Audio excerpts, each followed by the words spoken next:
Inaprubahan na ng Kamara ang resolusyong umaapila sa Sandigan Bayan na hayaang ma-house arrest na si dating Pangulo at ngay Pampanga Representative Gloria Arroyo. Mula sa Kamara, may ulat on the spot si Lay Alves. Lay? Rapi sa botong 8 pabor at 1 di pabor, inaprubahan ngayong umaga ng House Committee on Justice ang resolusyong humihimok sa Sandigan Bayan na ilagay na lamang sa house arrest si dating Pangulong Gloria Macapagal Arroyo. Ang kaalyado ng dating Pangulo na si Representative Silvestre Bello ang pangunahing may akda ng resolusyon na siya namang sinuportahan ng halos lahat ng miyembro ng komite na dumalo sa pagdinig ngayong araw. Ayon kay Bello, personal niyang nakita ang kaawa-awang kalagayan ni Arroyo. Malaki raw ang itinayat nito at may inadaing na pananakit ng braso hanggang leeg.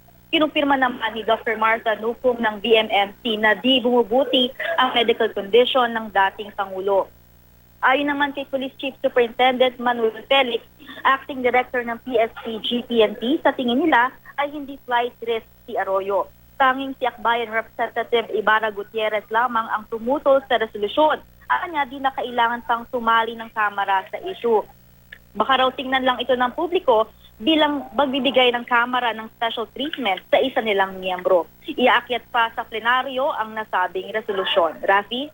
Pero Lay, gaano kabigat itong resolusyon na ito at kahit pagdebatehin ito sa plenaryo, gaano kaya kalaki ang impluensya nito sa Sandigan Bayan na Lay? Nilinaw ng House Committee on Justice ni Chairman Tupas na wala naman itong bearing on, wala itong, parang hindi ito binding, no, sa Sandigan Bayan. So walang bigat ito.